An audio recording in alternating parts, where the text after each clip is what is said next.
انداز ہے اس طریقے سے آپ نے سلام کا جواب نہیں دیا. چلیے میں پھر سے سلام کیے لیتا ہوں. السلام علیکم ورحمۃ اللہ وبرکاتہ. وعلیکم السلام ورحمۃ اللہ وبرکاتہ. الحمد للہ وکفی وسلام علی عبادہ الذین اصطفی. اما بعد فاعوذ باللہ من الشیطان الرجیم. بسم اللہ الرحمن الرحیم. والذی جاء بالصدق وصدق به اولئک هم المتقون. آمنت باللہ صدق اللہ مولانا العظیم وبلغنا رسولہ النبی الامین المبین المتین الکریم. ونحن على ذلك لمن الشاہدین والشاکرین والحمد للہ رب العالمین.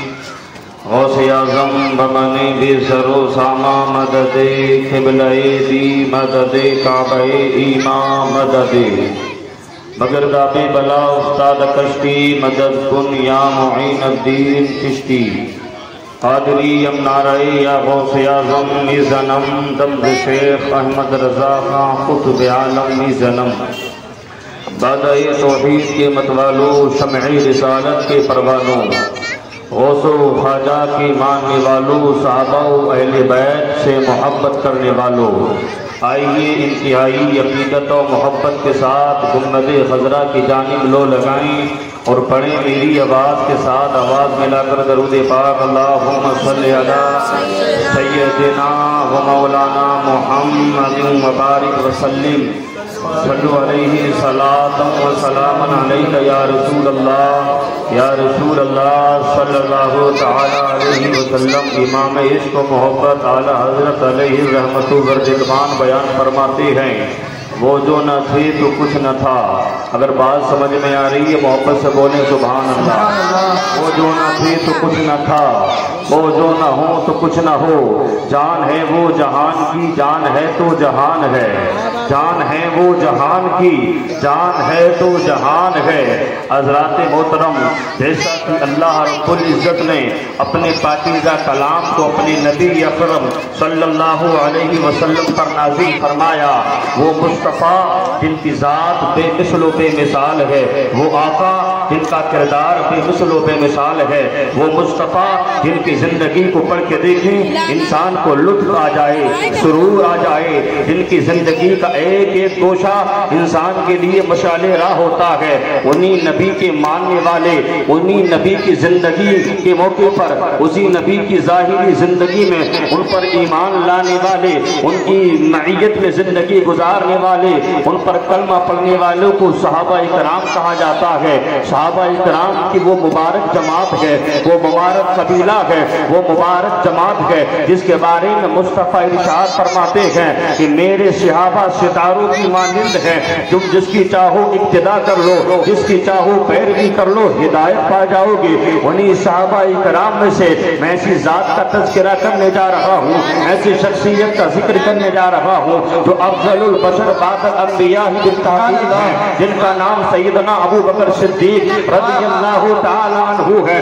ان کے بارے میں امام عشق و محبت اعلیٰ حضرت کے بڑے بھائی حضرت علامہ حسن شاہی بیان فرماتے ہیں کہ بیاں ہو کس زبان سے مرتبہ صدیق کس زبان سے مرتبہ صدیق اکبر کا ہے یار غار محبوب خدا. صدیق اکبر کا ہے یار غار محبوب خدا صدیق اکبر کا. الہی رحم فرما میں ہوں گدا صدیق اکبر کا. الہی رحم فرما میں ہوں خادم خدا صدیق اکبر کا. ہے خدا کے فضل سے میں ہوں گدا صدیق اکبر کا. خدا کے فضل سے میں ہوں گدا صدیق اکبر کا. بیاں ہو کس زبان سے مرتبہ صدیق اکبر کا. ہے یار غار محبوب خدا، بولیں ہے یار غار، ہے یار غار محبوب خدا صدیق اکبر کا. رسول و انبیاء کے بعد، رسول و انبیاء کے بعد جو افضل ہے عالم میں، رسول و انبیاء کے بعد جو افضل ہے عالم میں، یہ عالم میں ہے کس کا مرتبہ؟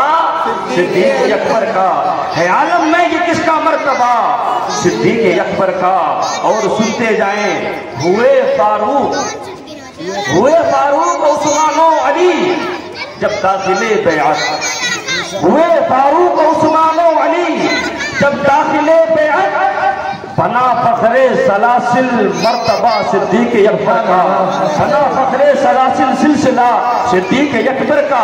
آج کچھ لوگ کہتے ہیں نا ابو بکر صدیق نے صداقت کو، یعنی ابو بکر صدیق نے خلافت کو غصب کر لیا گئے، انہوں نے حضرت علی کے حق کو مارا گئے۔ معاذ اللہ رب العالمین، تمام صحابہ کرام کا متفق طور پر یہ فیصلہ ہے کہ افضل البشر بعد الانبیاء بالتحقیق سیدنا ابو بکر صدیق رضی اللہ تعالی عنہ کا مقام ہے، ان کی ذات ہے، ان کی اعلیٰ صفات ہے۔ انبیاء کے بعد جو سب سے بڑا مرتبہ ہے ابو بکر صدیق رضی اللہ تعالی عنہ کا ہے، اور ان کی صداقت کو، ان کی خلافت کو تمام صحابہ کرام نے مانا ہے۔ انہی صحابہ کرام میں ابو بکر صدیق، انہی صحابہ کرام میں عمر فاروق اعظم بھی ہے، انہی صحابہ کرام میں عثمان غنی بھی ہے، انہی صحابہ کرام میں حضرت مولا کائنات مشکل کشا حیدر کرار فاتح خیبر علی مرتضیٰ رضی اللہ تعالی عنہ بھی ہے۔ اب ذرا میں آپ سے پوچھنا چاہتا ہوں، کسی کی حق کو مارا جائے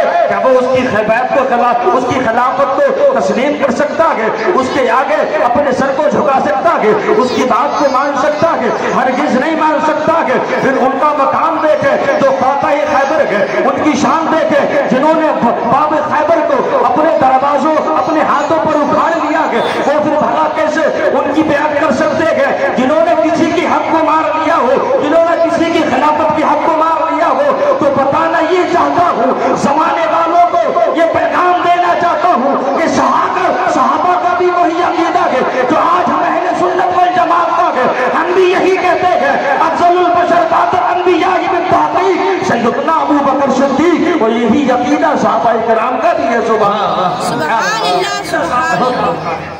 یہی عقیدہ حضرت عمر فاروق اعظم کا ہے، یہی عقیدہ حضرت عثمان غنی ذوالنورین کا ہے، اور یہی عقیدہ حضرت مولا کائنات مشکل کشا حیدر کرار کا ہے، مشکل کشا حیدر کرار کا ہے۔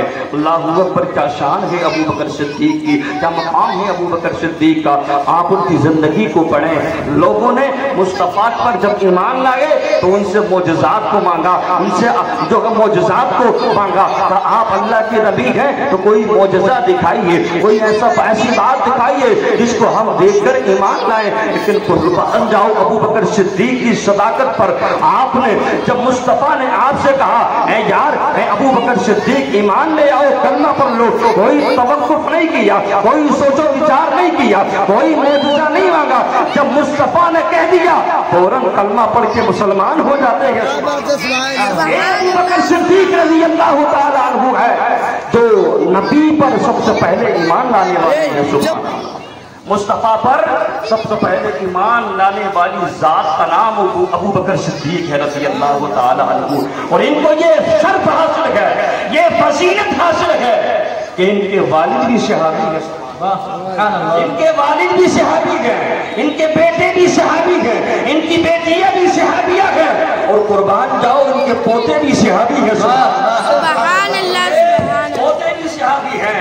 یہ کوئی ہوا میں فائرنگ نہیں ہو رہی ہے، یہ کوئی خیالی بات آپ کو پیش نہیں کی جا رہی ہے۔ آپ اٹھا کے دیکھیں تاریخ الخلفاء، جن کے رائٹر علامہ جلال الدین سیوطی رحمت اللہ تعالیٰ علیہ ہے، آج کے نہیں ہے، وہ کئی سو سال پرانے بزرگ ہیں، وہ اپنی کتاب کے اندر لکھتے ہیں کہ یہ شرف ابو بکر صدیق کو حاصل ہے، جن کے والد بھی صحابی ہیں، جو خود بھی صحابی ہیں، ان کے بیٹے بھی صحابی ہیں، اور ان کے پوتے بھی صحابی ہیں۔ سبحان اللہ، سبحان اللہ، پوتے بھی صحابی ہیں۔ 4 نسلوں میں آپ کی صحابیت ہے، آپ مصطفیٰ کے صحابی بنتے ہیں۔ قربان جاؤ ابو بکر صدیق کی صداقت پر۔ لیکن قربان جاؤ جب ابو بکر صدیق، جب مصطفیٰ نے اعلان نبوت نہیں کیا تھا، آپ کی عمر، حضرت ابو بکر صدیق رضی اللہ تعالی عنہ کی عمر قریباً 16.5 یا 17 سال کی ہے۔ پیارے آقا کی عمر مبارک 20 سال کی ہے۔ اسی وقت میں آپ کی دوستی ہو جاتی ہے، آپ کی یاری ہو جاتی ہے، آپ کی ملاقات ہو جاتی ہے، اسی وقت سے مصطفیٰ کی معیت میں رہتے ہیں۔ پیارے آقا نے اعلان نبوت تو 40 سال کے بعد دیا ہے یہ جو 40 سال کا اعلان نبوت سے پہلے کا زمانہ ہے، اس وقت میں ابو بکر صدیق مصطفیٰ کے دوست ہے، مصطفیٰ کے ساتھی ہے، مصطفیٰ کی معیت میں زندگی گزارتے ہیں۔ آپ تجارت پر جاتے ہیں، ابو بکر صدیق بھی تجارت کرنے کے لیے جاتے ہیں، آپ کے دوست ہے، ایسی ملاقات ہے کہ آپ کو دیکھے بنا چین نہیں ملتا ہے۔ لیکن قربان جاؤ یہ سلسلہ چلتا چلا گیا، جب پیارے آقا کی عمر 40 سال کی ہوتی ہے، اللہ کی طرف سے اعلان آتا ہے، اے میرے پیغمبر اپنی نبوت کا اعلان کر دو، اپنی نبوت کو لوگوں کے درمیان ظاہر واضح کر دو۔ جب پیارے آقا نے ایک پہاڑی پہ چڑھنے کے بعد خطبے کو ارشاد فرمایا اور کہا اے لوگوں اگر میں تم سے کہوں اس پہاڑی کے اس جانب سے ایک لشکر تم پر حملہ کرنے والا ہے، آپ کو قتل کرنے والا ہے، آپ پر حملہ آور ہونے والا ہے، کیا آپ میری بات کو تسلیم کرو گے، میری بات کو مانو گے؟ تمام لوگوں نے کہا اے محمد ابن عبداللہ ہم آپ کو سچا جانتے ہیں، آپ صادق و امین ہیں، ہم آپ کی بات کو تسلیم کریں گے، ہم آپ کی بات کا اقرار کریں گے، ہم آپ کی بات کو جھوٹا نہیں سمجھیں گے، کیونکہ ہم نے کبھی آپ کو جھوٹ بولتے ہوئے نہیں دیکھا ہے، کبھی آپ کو امانت میں خیانت کرتے ہوئے نہیں دیکھا ہے، کبھی ہم نے آپ کو دھوکہ دیتے ہوئے نہیں دیکھا ہے، جب آج تک کبھی آپ نے جھوٹ نہیں بولا ہے تو آج کیسے آپ ہم سے جھوٹ بول سکتے ہیں؟ اس مجمع کے اندر ابو جہل بھی ہے، اس مجمع کے اندر ابو لہب بھی ہے، تمام کفار و مشرکین ہے۔ جب پیارے آقا نے ان سے عہد لے لیا، ان سے وعدہ لے لیا، ارشاد فرمایا اے لوگوں میں تم کو اس رب کی طرف بلاتا ہوں، اس رب کے عذاب سے ڈراتا ہوں جس نے مجھے نبی بنا کر کے بھیجا ہے، رسول بنا کر کے بھیجا ہے۔ اے دنیا والو اس اللہ کی عبادت کرو، اس وحدہ لا شریک کی عبادت کرو جس نے پوری کائنات کو پیدا فرمایا ہے، اور میں محمد اللہ کا رسول بن کے تشریف لایا ہوں۔ جب کفار مشرکین نے اتنا سنا، سننے کے بعد آپ اس مجمع میں تر بتر ہو جاتے ہیں، وہ مجمع وہاں سے منتشر ہو جاتا ہے۔ لیکن قربان جاؤ جب ابو بکر صدیق کو یہ بات پہنچتی ہے، آپ نے بلا توقف آپ پر ایمان لائے، آپ پر کلمہ پڑھ لیا، اور مصطفیٰ کو جو ساتھی کہتے تھے، جو دوست کہتے تھے، ابھی مصطفیٰ کی ظاہری زندگی دیکھی تھی، ابھی مصطفیٰ کے اعلان نبوت سے پہلے کی زندگی دیکھی تھی۔ جب مصطفیٰ نے کہا اے میرے ساتھی ابو بکر کلمہ پڑھ کے مسلمان ہو جا، جب ابو بکر نے اتنا سنا مصطفیٰ کی بارگاہ میں سر کو جھکایا، عرض کی یا رسول اللہ اشہد ان لا الہ الا اللہ واشہد ان محمد عبدہ و رسولہ، کلمہ پڑھ کے مسلمان ہو جاتے ہیں۔ جو ساتھی کہتے ہیں اب آقا کو یا رسول اللہ کہہ رہے ہیں، یا حبیب اللہ کہہ رہے ہیں، یا نبی اللہ کہہ رہے ہیں، اب یہ نہیں کہہ رہے کہ اے میرے ساتھی تم کیسی باتیں کر رہے ہو، ہمارے ساتھ تم نے زندگی گزاری ہے، آج تم کو کیا ہو گیا ہے، ایک ایسی عجیب باتیں کر رہے ہو۔ لیکن قربان جاؤ ابو بکر صدیق کی صداقت پر بلا توقف آپ نے مصطفیٰ کی زبان سے سنا، وہ فوراً ایمان لے آئے۔ اب دیکھیں جو اس وقت میں ایمان لاتا تھا اس پر کفار و مشرکین تشدد کیا کرتے تھے، ظلم و زیادتی کیا کرتے تھے، اس پر جو ٹارچر کیا کرتے تھے، اس کو تکلیفیں دیا کرتے تھے۔ المختصر یہ ہے جب ابو بکر صدیق نے مصطفیٰ کا کلمہ پڑھ لیا، مصطفیٰ پر ایمان لے آئے، مصطفیٰ کی غلامی میں آ گئے۔ اب دیکھیں مصطفیٰ کی غلامی میں آنے کے بعد یہ ابو بکر صدیق اتنے بڑے بزنس مین تھے، اتنے بڑے تاجر تھے، جس وقت آقا پر ایمان لائے 40,000 ان کے پاس درہم تھے، جیسے ہی مصطفیٰ پر ایمان لائے تمام مال و سر کو آقا کے قدموں پہ قربان کر دیا، آقا کے قدموں پہ نچھاور کر دیا، آقا کے قدموں پہ تمام مال کو لٹا دیا، اور عرض کی یا رسول اللہ عمر کی جان بھی آپ کے لیے ہے، عمر کا مال بھی آپ کے لیے ہے، عمر کی ایک ایک سانس کے مالک یا رسول اللہ آپ ہیں، آپ قربان جائیں۔ آج ہمارا تو علی نہیں ہے، آج ہمارا تو معاملہ یہ ہے 2.5% زکات دینے پر ہم پر موت آتی ہے، ہم 4 مفتیوں سے فتویٰ پوچھتے ہیں جب تک ہم زکات نہیں نکالتے ہیں۔ لیکن قربان جاؤ صحابہ کی زندگی پر، قربان جاؤ ابو بکر صدیق کی زندگی پر، بلا توقف مصطفیٰ کے قدموں پر اپنے تن من دھن کو قربان کر دیا ہے۔ ایک مرتبہ جب حضرت بلال رضی اللہ تعالی مسلمانوں پر یہ کفار و مشرکین تشدد کیا کرتے تھے، ظلم و ستم کیا کرتے تھے، اتنا تشدد کیا کرتے تھے۔ آپ نے بارہا سنا ہوگا جب حضرت بلال نے کلمہ پڑھ لیا مصطفیٰ کی غلامی میں آ گئے، لیکن ابھی غلامی والی زندگی گزار رہے ہیں۔ امیہ بن خلف کے غلام ہے، وہ تشدد کرتا ہے، ظلم و زیادتی کرتا ہے، ان کو ٹارچر کرتا ہے۔ یا تو مصطفیٰ کا کلمہ چھوڑ دو یا پھر تشدد سہنے کے لیے تیار ہو جاؤ۔ پیارے آقا نے اتنا دیکھا کہ میرے غلام کو میری غلامی کی وجہ سے ٹارچر کیا جا رہا ہے، اس پر تشدد کیا جا رہا ہے، اس کو مارا جا رہا ہے۔ وہ مکے کی پہاڑیاں، وہ مکے کی ریتیلا جنگل، اس پر حضرت بلال کو لٹا دیا جاتا ہے۔ وہ تپتا ہوا ریت ہے، حضرت بلال کو اس ریت پر لٹا دیا گیا، ان کے سینے پر بھاری پتھر رکھ دیا گیا۔ آج میں آپ کو پوچھنا چاہتا ہوں، یہ مئی جون کی گرمیاں چل رہی ہے، آج انسان اس گرمی سے بے حال ہے۔ اگر اس کے پاس پنکھا نہ ہو اس کی زندگی بے حال ہو جاتی ہے، اس کے پاس کولر کا انتظام نہ ہو اس کی زندگی بے حال ہو جاتی ہے۔ لیکن کبھی تم نے غور کیا کہ اس اسلام کو، اس دین مصطفیٰ کو ہم تک پہنچانے کے لیے صحابہ نے کتنی پریشانیوں کو اٹھایا ہے، کتنے ظلم و ستم کو برداشت کیا ہے۔ وہ امیہ ابن خلف حضرت بلال پر بھاری پتھر رکھ دیتا ہے، وہ پتھر رکھنے کی وجہ سے آپ کے سینے پر پتھر رکھا، جس کی بنا پر آپ کی زبان باہر آ جاتی ہے، آپ کا سینہ جو تکلیف کرنے لگتا ہے، آپ کی پیٹھ پر چھالے پڑ جاتے ہیں۔ اس ریتیلے جنگل میں لٹانے کے بعد جب آپ کے سینے پر پتھر رکھ دیا اور آپ بے ہوش ہو جاتے ہیں، امیہ ابن خلف نے سوچا ابھی یہ اپنے دین سے پھر جائیں گے، اب یہ مصطفیٰ کی غلامی چھوڑ دیں گے، اب یہ کلمے کو چھوڑ دیں گے۔ لیکن ان کو کیا پتا تھا جو نبی کا غلام بن جاتا ہے وہ زمانے کی پریشانیوں سے نہیں ڈرا کرتا ہے، وہ زمانے کی مصیبتوں سے نہیں گھبرایا کرتا ہے۔ جیسے ہی بلال کو ہوش آتا ہے امیہ ابن خلف کہتا ہے اے بلال اب بتاؤ کیا معاملہ ہے؟ تو حضرت بلال ایک ہی صدا لگاتے ہیں، ایک ہی پکار لگاتے ہیں، یہ دل مصطفیٰ کو دے دیا ہے، مصطفیٰ کی غلامی میں آ گئے ہیں۔ اب اس جسم سے جان تو جا سکتی ہے لیکن مصطفیٰ کی غلامی نہیں جا سکتی ہے۔ احد کی صدائیں لگاتے ہیں کہ اللہ ایک ہے، اس کا کوئی شریک نہیں ہے، اور محمد عربی اس کے بندے ہیں اور اس کے سچے رسول ہیں۔ نعرہ تکبیر، نعرہ رفاعت، حضرت علامہ مفتی عارف نعیمی صاحب ذکر شہدائے کربلا، نعرہ تکبیر۔ محبت سے بولے سبحان اللہ۔ سبحان اللہ۔ حضرت بلال ہے، جب مصطفیٰ نے اپنے غلام پر ظلم و تشدد دیکھا تو حضرت ابو بکر صدیق سے ارشاد فرمایا ہے کوئی جو میرے غلام کو خرید کے آزاد کر دے، ہے کوئی جو میرے غلام کو خرید کے آزاد کر دے۔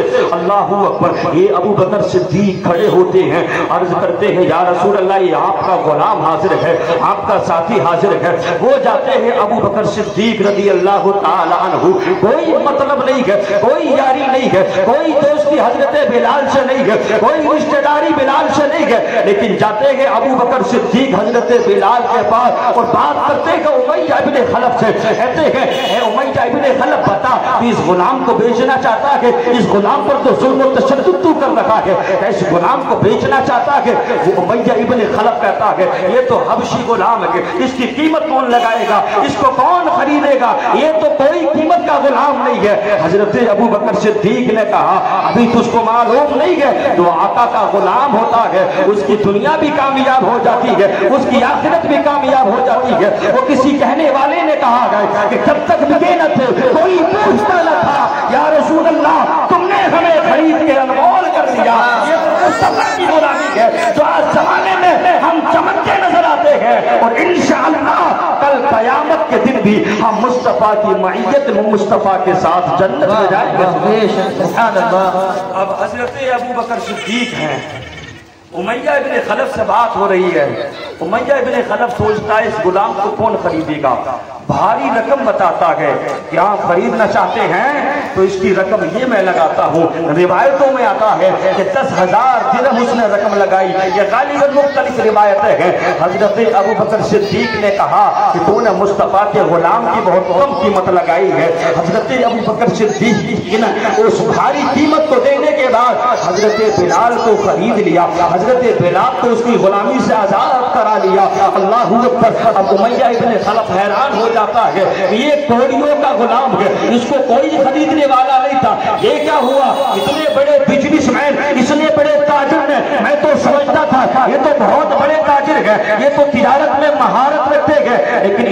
پتہ ہی نہیں ہے یہ تو حبشی غلام ہے جس کی کوئی قیمت نہیں ہے، جس کو کوئی خریدنے والا نہیں ہے۔ ایک بھاری قیمت دینے کے بعد انہوں نے اس غلام کو خرید لیا ہے۔ اب وہ اندازہ لگاتا ہے ہو سکتا ہے کہ بلال نے ان کے ساتھ کوئی احسان کیا ہو، ابھی ان کے ساتھ کوئی احسان کر دیا ہو، اسی احسان کا بدلہ چکانے کے لیے ابو بکر نے ان کو خرید لیا ہے۔ اللہ اکبر، ابو بکر صدیق نے ان کو خریدا اور خریدنے کے بعد وہی کھڑے کھڑے کہا اے بلال جاؤ تم اللہ رسول کی رضا کے لیے آزاد ہو، میں نے تم کو آزاد کر دیا ہے، میں تم سے کہتا ہوں جاؤ مصطفیٰ کی غلامی میں زندگی گزارو۔ حضرت بلال عرض کرتے ہیں اے ابو بکر صدیق اگر آپ قید نہ بھی لگائیں گے تو میں تو مصطفیٰ کو دل دے بیٹھا ہوں، مصطفیٰ کی غلامی میں آ چکا ہوں، مصطفیٰ سے پیار کر لیا ہے، آپ قید لگائیں یا نہ لگائیں میں تو مصطفیٰ کی معیت میں زندگی گزاروں گا، مصطفیٰ کی غلامی میں زندگی گزاروں گا۔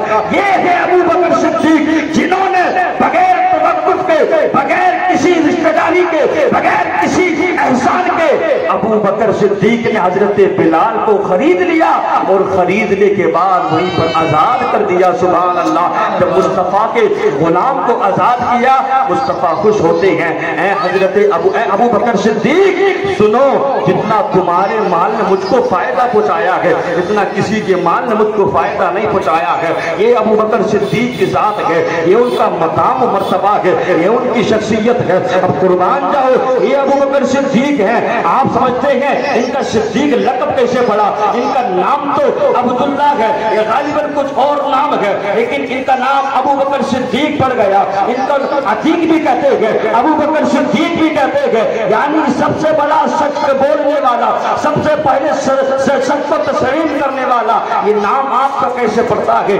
آپ نے سنا ہوگا جب پیارے آقا سرور انبیاء صلی اللہ علیہ وسلم اب معراج کی رات میں، معراج کی شب میں مصطفیٰ مدینہ مکے کی گلیوں کو چھوڑ کر رب تبارک و تعالیٰ کی بارگاہ میں جاتے ہیں۔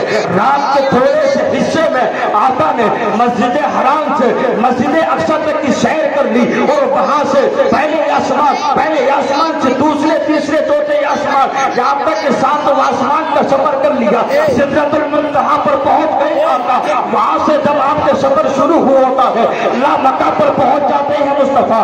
یہ سفر آپ کا چند گھڑیوں میں ہوتا ہے، چند لمحوں میں ہوتا ہے۔ یہ روایتوں میں آتا ہے کہ پیارے آقا نے اتنا لمبا سفر چند گھڑیوں میں کر لیا، چند لمحوں میں کر لیا، جہاں تک روایتوں میں لکھنے والے لکھتے ہیں کہ پیارے آقا جس بستر سے اٹھ کر گئے تھے جب واپس آتے ہیں تو وہ بستر بھی گرم نظر آتا ہے، جس دروازے کو وہاں کھول کر گئے تھے جو کنڈی ہل رہی تھی واپس آتے ہیں وہ کنڈی ہل رہی ہوتی ہے۔ آپ نے جس پانی سے وضو کیا تھا وہ پانی بہ رہا ہوتا ہے۔ تمام لوگ حیران ہیں، تمام لوگ پریشان ہیں، اتنے لمبے سفر کو آقا نے تھوڑے سے وقت میں کیسے کر لیا ہے؟ جب پیارے آقا نے صبح کو یہ بات کفار و مشرکین کے درمیان رکھی، اے کفار و مشرکین سنو اللہ نے مجھ کو وہ اعزاز عطا کیا ہے، وہ شان عطا کی ہے، وہ مقام عطا کیا ہے کہ میں نے رات کے تھوڑے سے حصے میں رب کا دیدار بھی کیا ہے، رب سے بات بھی کی ہے، رب کے حضور حاضر بھی ہوا ہوں اور اتنا لمبا سفر بھی میں نے طے کر لیا ہے۔ اللہ اکبر، جب کفار و مشرکین نے اس بات کو سنا آپ کو حیرانگی ہوئی، آپ کو پریشانی ہوئی، اتنا لمبا سفر آپ نے کیسے طے کر لیا؟ اب تو سوچ رہے تھے کہ آپ کے ساتھی ابو بکر صدیق کو یہ بات بتائیں گے جو آپ پر ایمان لاتے ہیں، آپ کا کلمہ جنہوں نے پڑھ لیا ہے، جب یہ بات ان کو ہم بتائیں گے کہ آپ کے صاحب نے، آپ کے ساتھی نے اتنی عجیب بات کہی ہے کہ رات کے تھوڑے سے حصے میں مسجد حرام سے مسجد اقصی تک کا سفر کر لیا اور وہاں سے ساتوں آسمان سے پار لا مکہ کا سفر کر لیا، یہ کیسے ممکن ہو سکتا ہے؟ جب یہ بات ابو بکر صدیق کو بتائیں گے وہ شک میں پڑ جائیں گے، وہ سوچنے لگیں گے ہاں یار یہ بات تو بڑی عجیب و غریب ہے، یہ کیسے ہو سکتا ہے؟ وہ یہیں سے پھر جائیں گے، یہیں سے انکار کر دیں گے۔ لیکن ان کو کیا پتا تھا جو مصطفیٰ کا غلام ہوتا ہے مصطفیٰ کی بات پر توقف نہیں کرتا ہے، سوچ و بچار نہیں کرتا ہے۔ جب کفار و مشرکین نے کہا اے ابو بکر تم کو معلوم ہے جن کا تم کلمہ پڑھتے ہو، جن کی محبت کا دم بھرتے ہو، جن کو اپنا